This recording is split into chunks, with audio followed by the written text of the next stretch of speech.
Welcome to Christian Conversations. I'm Pastor Mensa Otabil.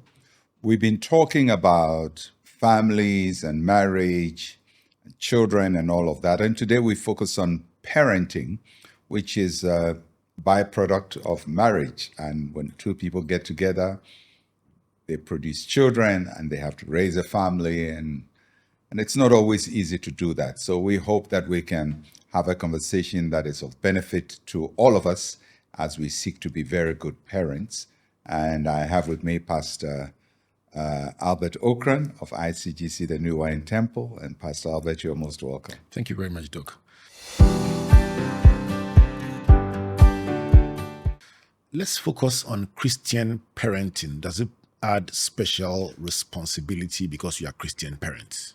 Parenting is general, but once you're a Christian, there are other considerations you bring in. Of course, you're looking at what is your model, what example are you following, and what kind of result are you looking for in parenting. And when you're a Christian, passing on your faith is a very important part of parenting. Trying to mirror Christ is an important part of parenting. So all of that adds to what generally everybody practices as a parent. But the Christian has to reflect these concepts, God, Christ, and faith. You mentioned model. What kinds of general considerations will come into the dynamic of being a parent?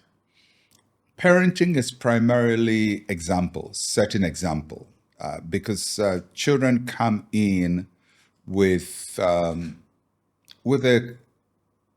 probably an open slate. And they have to learn. They have instincts they are born with, but more or less they have to learn. They have to learn language. They have to learn what is right and wrong. They have to learn behavior. And the primary way they are learning it is by seeing and imitating. And the parent becomes the critical factor for this modeling. And so the primary way of parenting is example setting. It's what you do and how you behave, and that sets the tone for how the child grows. In the dynamic between parent and child, is it ownership or caretaking? Of course, as Christians, we believe that there is only one owner, and that is God. He owns both the parent and the child. He owns creation. And so there's a level in which we look at ourselves as parents as also belonging to God, just as our children belonging to God. And because both of us belong to God, a parent's job is not that of ownership. It's stewardship. It's caretaking. Knowing that the child, although would always be your child, would always not be dependent on you. We raise up children from dependence through independence to interdependence, to the point where you're relating to your child like an adult, equal like yourself. But that's not how the relationship starts. It starts with a child that is totally dependent on the parent and graduates sometimes to the point where the parent is now dependent on the child. Do some relationships fail to observe these transitions and therefore encounter frictions, like when the child has grown and is now married and you still are treating them like the same toddler that used to jump about on your laps?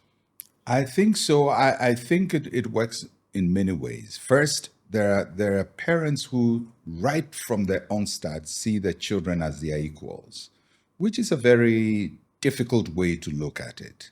And so instead of they modeling for the child, they are allowing the child to influence them and the child to dictate the relationship.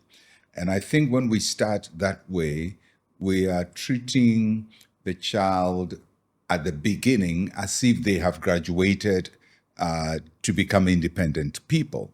But they are dependent. They are dependent on us for character formation, for prioritization, for their value system. And we have to see that we're the ones crafting this. Even if you don't think you're competent, and all of us go through, when you have your first child. I remember when I had my first child, and I was wondering, what should I do? And how do I do this? Or what if I make a mistake? So there's always a pressure. Am I doing the right thing? Am I parenting well? Am I modeling well? But whatever it is, you are, the parent is. But as we know, children grow, and by the time they are around 12, 13, their individuality is asserting itself. And pretty soon the children begin to send signals. You can't treat me as a child any longer. I'm getting there. I'm growing, and we pick that signal. It's two ways, and then you begin to give more room, and then you get to the point where really you don't need to be instructing your child again. And the final stage of it is that you are taking instructions from your children, and they are not telling you how to live your life when you are in your 80s and thereabout, and they are now bossing you around. Is there a fine balance between instruction, discipline, and grace in parenting? The first way is to exemplify it. The worst way to parent a child is to say, I'm doing the wrong thing, but I'm doing it because I'm an adult. And you are a child, so you can't do that. I think it's not always the best way to do that. We have to model it. In other words, set the example. So if we want something to be done, we have to set the example for it. If we want discipline, we have to set example that we are living disciplined life. It's not always easy, but that's how we do it.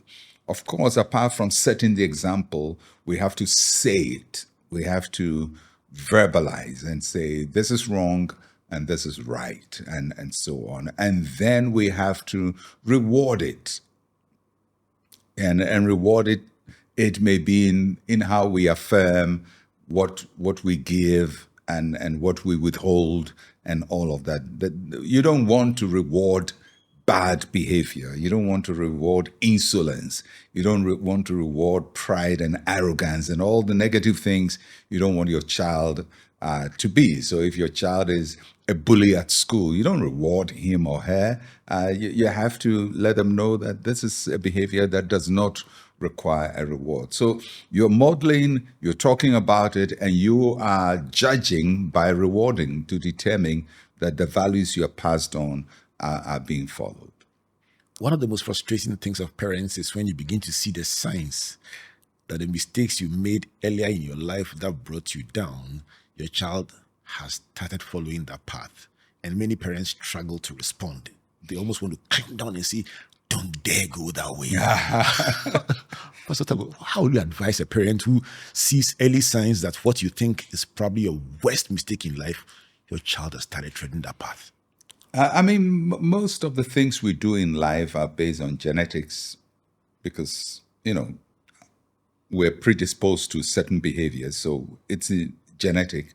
And then it is affirmed through behavior. And mostly the examples we saw, which we imbibe, which we are now passing it on. So by the time you see your child going your wrong path, first of all, it's good for the parent to look at their own lives and say, that was the wrong path I took. And this is not the way I want my children to be. It's a sobering thought for you to assess yourself and wish that your children would not pick up the bad habits you have. And not every parent is able to do that. Some have bad habits and they've not come to terms that they have bad habits. But if you have, then you're a good parent. The fact that you can see that. But invariably, you're going to see your children are gravitating towards you because you are you. You gave birth to them, and you are their number one example.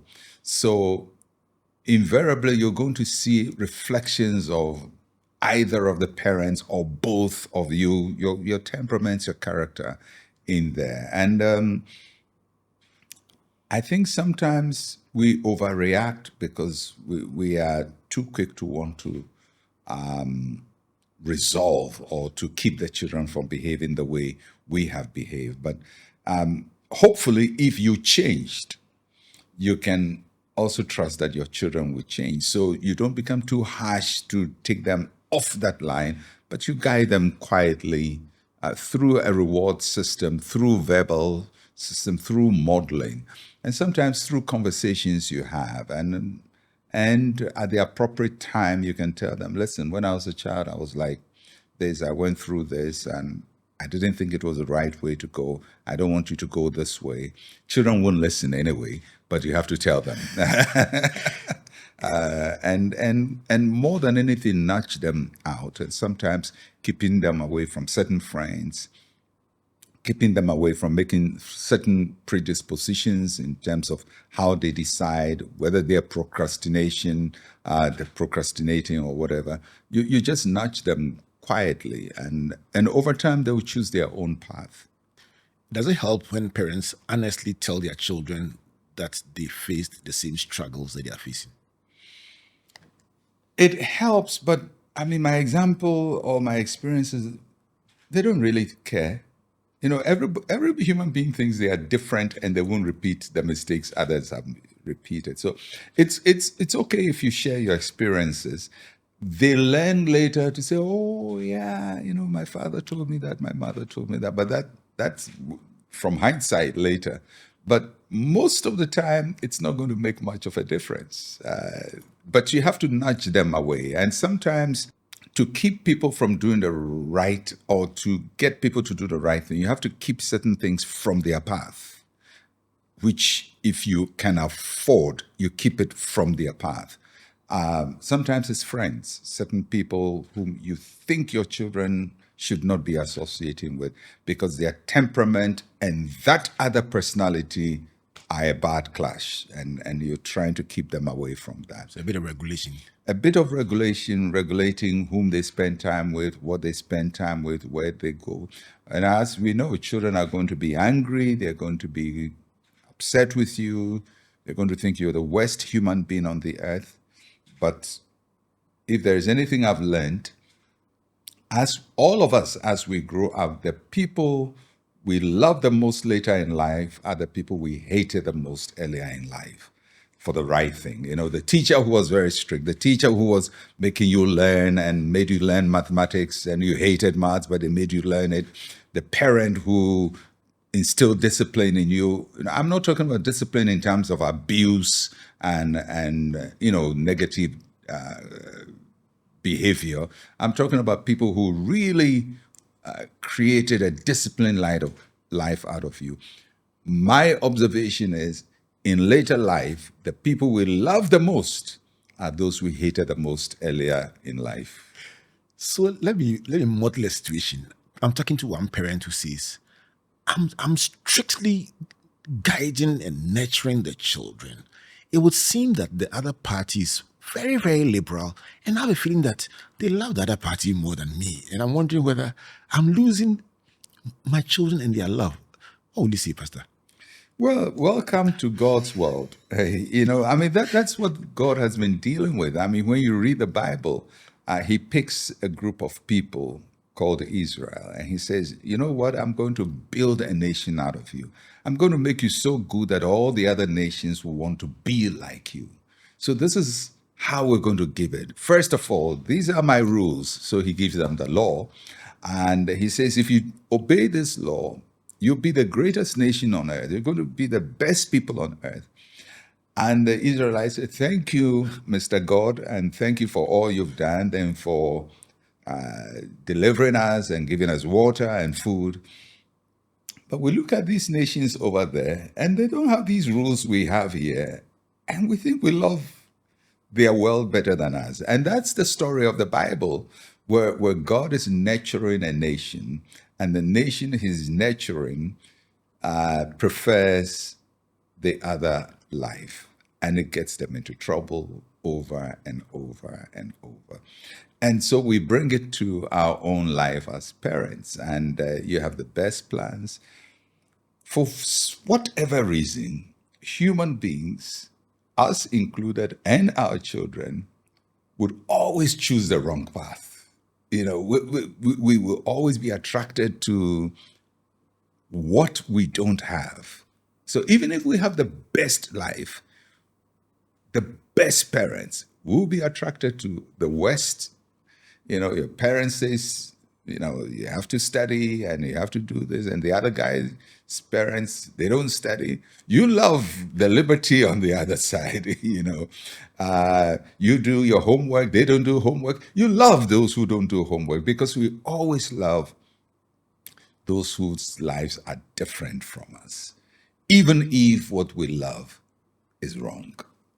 And I think that's the paradigm that we have to operate in. But the work of a parent is to ensure that they stick with the right way, even if they don't love it at the beginning, because in the end, they would love it. Wow. Help me appreciate Ephesians 6, verse 4, where fathers, or by extension, parents, are encouraged not to provoke their children, but to raise them in the nurture and admonition of the Lord. Help us to understand what that means.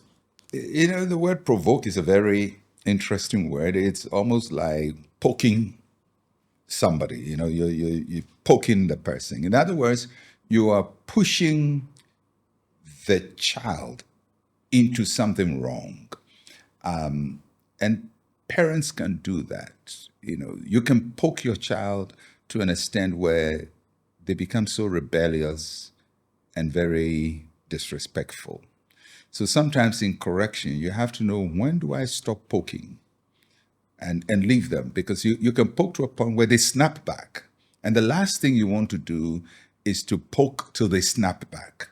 And that's what Ephesians is warning us, that don't provoke your children. Don't poke them till they snap back, but nurture them. In other words, be kind, be nice, hold them gently and guide them, mold them. But don't do it in such a harsh way that the only way they can respond is to fight you, be insulting, and all of that. And it happens sometimes in parenting. Children become very, very provoked till they lose boundaries, and they become abusive, they become insulting.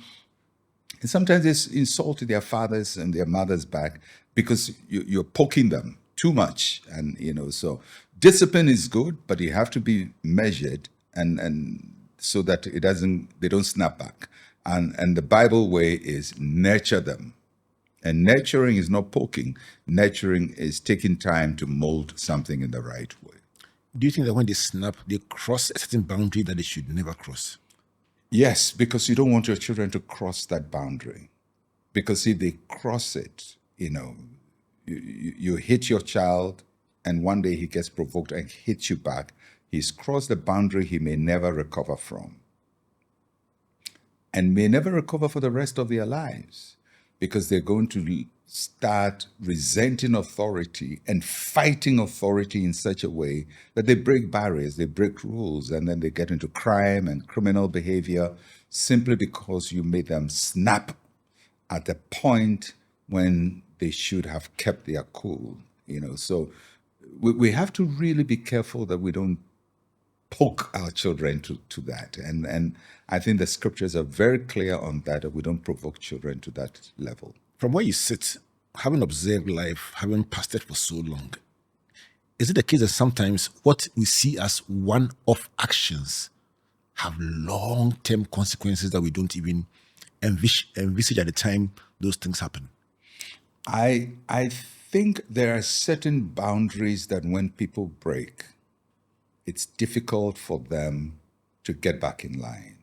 It's like breaking the bottle, and water is spilled. It's so difficult to put it back together, and sometimes it's a one-off thing, but it's not one-off. It starts and it develops a pattern because they've tasted blood. They've tasted the freedom of fighting back, and they realize, this is how I deal with authority. I'm going to fight them, and I'm going to destroy authority, and then it goes on throughout their lives. So, and sometimes your children can really push you to the boundary, but you also have to really make sure you don't cross the boundary because it's a battle of wits. Sometimes parenting is a battle of wits, and parents sometimes have to say, you know what, he's pushing me to a point where I would do something I will regret, and he will regret or she will regret,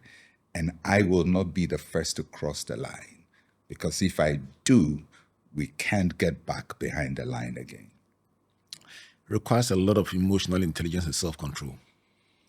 It does, and it's not easy because all of us parent, especially when you're parenting your first child, it's your first time,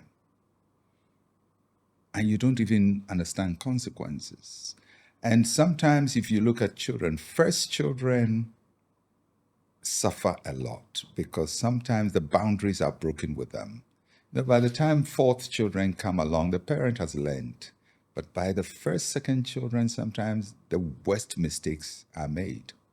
So it is being able to manage this well. Your first time out, it's you don't get a second chance. The first time you have to get it right.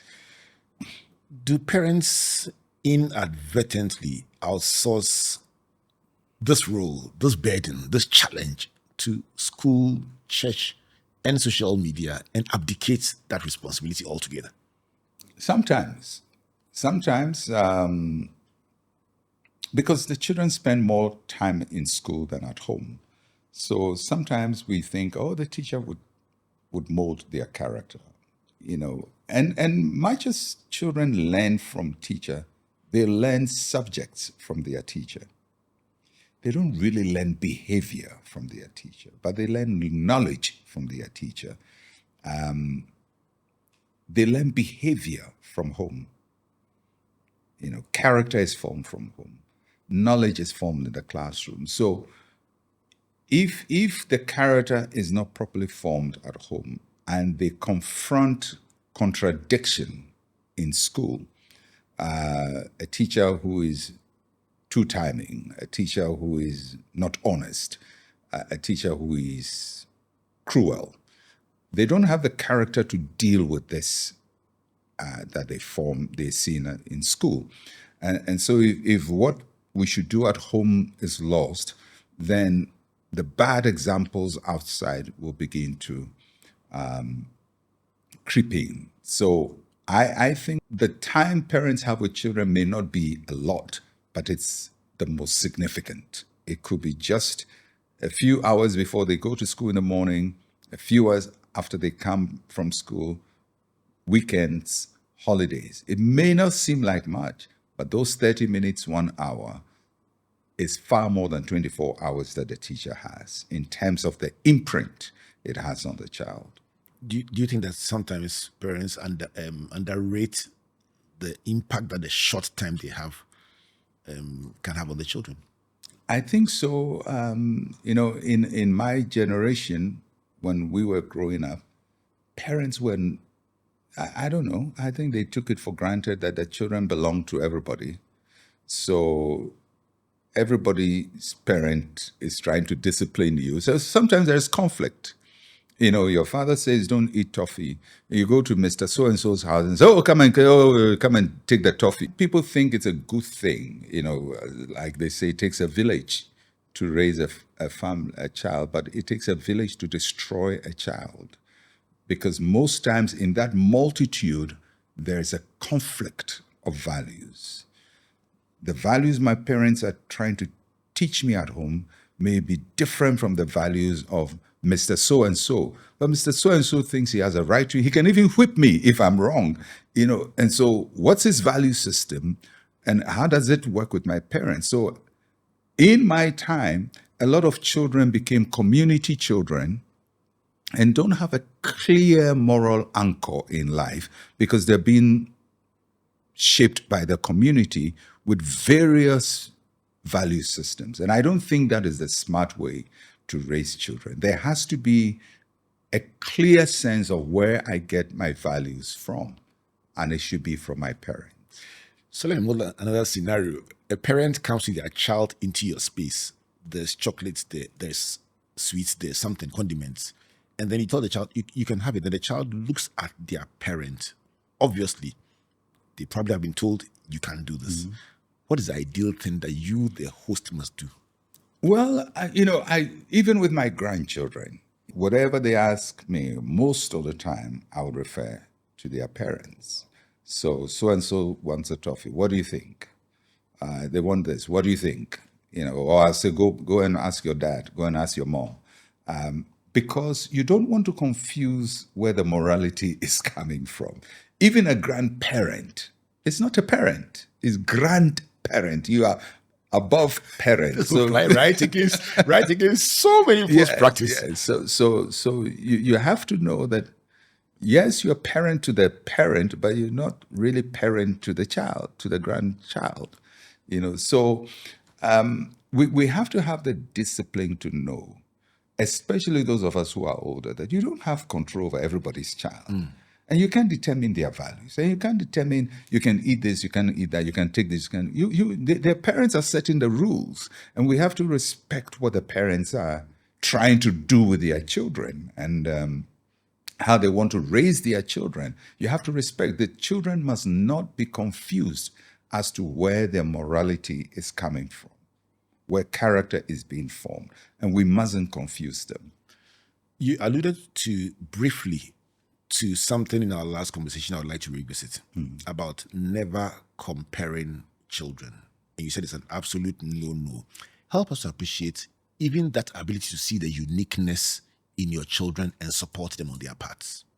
The reality is, when you're a parent, if your mother, your father, you're going to find one of your children who is more like you than the rest. It's just the way it is.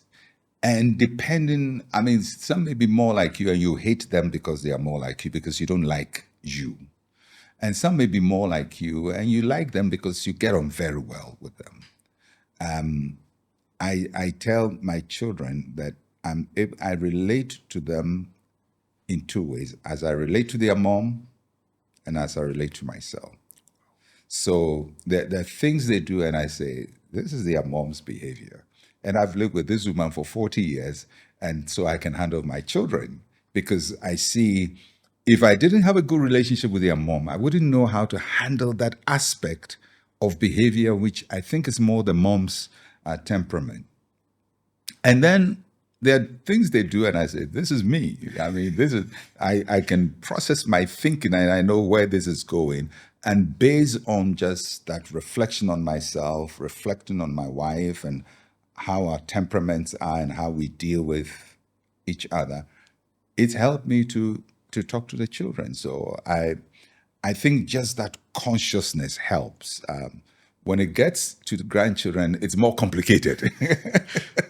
Other factors have come in, but you can see the patterns there, and you can tell, okay, this is what I'm seeing, and this is how I should adjust, and so on and so forth.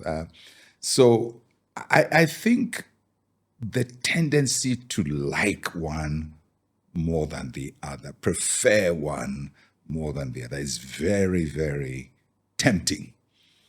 But since the children are most likely products of the two of you, and if the two of you know how to handle each other well, you can handle all the children and love them equally. Of course, I love myself and I love my wife very dearly too. So I will love all the children because it's either more of me, more of her, different mixes of me and her, and I love both. When their talents move them in different career paths, there's a possibility you will prefer one or have more confidence in one particular career path than the other. Can that also sometimes be a factor?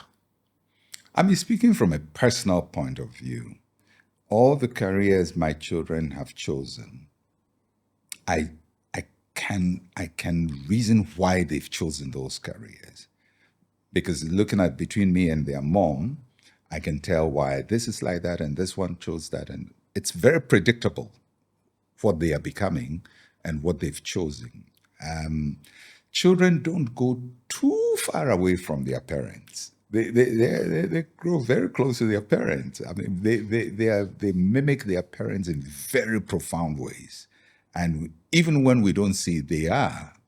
They're because all of us are multi-talented. So you may find something you chose, but and something you didn't choose, but you could do, and then a child is doing what you didn't choose, but you could do. You just see the gifts, you see the inclinations, you see the temperaments, you see the mental frame, you see their decision making, and you can almost plot it and see how it's working just close quarters within the frame they've been raised in.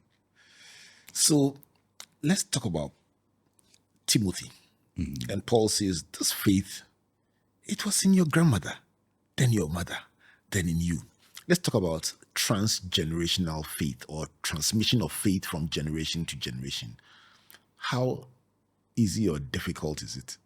From a Christian point of view, the greatest legacy a Christian parent can leave is to pass on their faith to their children.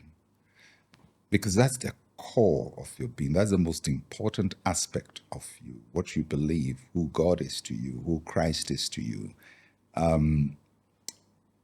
That's the most important. But also that's the most difficult because you can't transmit it biologically.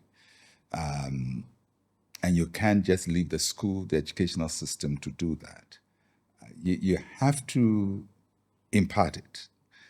And it's always a tricky thing. But hopefully you are able to ground them in your faith. Not in terms of expressing it, for example, like me as a pastor, all my children becoming pastors. No, my desire is that all of them will love Christ and live for him and model Christian character, Christian morality. And that would be passing on my faith to my children. And I think that is very critical that your children have Christian morality and live the Christian life and live it well. Job mentioned interceding for his children. How important is praying for your children and bringing them before the Lord? Oh, we have to. My wife and I, even up to today, pray daily for our children, pray for our grandchildren, pray for them by name, and you can't stop. You keep praying for them. You individually as a couple. Present them before the Lord. And it doesn't solve every problem. It doesn't mean because you're praying for them, they will never have trouble. But committing your children to the Lord is essential to know that they have a super parent who is God Almighty, who is your parent as well as their parent. And when our heart is overwhelmed, this is the one we go to. This is the one who deals with the problems that batter us. And we have to learn to do that. The scriptures admonish us at different times about finding the reward after many days and reaping the reward if we don't faint. Today, as we wrap up, I would like you to speak to a parent who is investing and feeling that they're not seeing what they think they want to see, and that assurance that God is able in his own time to bring good fruit out of their investment. Well, I mean, nobody who has been a parent or is a parent would say it's an easy task. It's one of the most difficult jobs on earth. Raising up another human being and hopefully raising them well. And you can never tell whether you've done it well. I remember when my children were getting married and I kept asking myself, I hope I did the right thing. I hope that I've prepared them well for this new life, that they can raise their own family. You're never sure. You're never sure whether what you did is right, whether they can survive all the turbulence. But our surety is that, we sow the seed, we water, God gives the increase. So at a certain point, you do the best you can and pray for them and commit them into God's hands. And see the results. And if the scripture is true, then if we have sown good seed, then we'll bear good fruit. And I believe the scripture is true. And even if it is after many days, it will bear fruit. So Just keep sowing the seed, keep watering, keep praying for your children, pray for your family, and trust God that everything will work out well. We'll catch you again.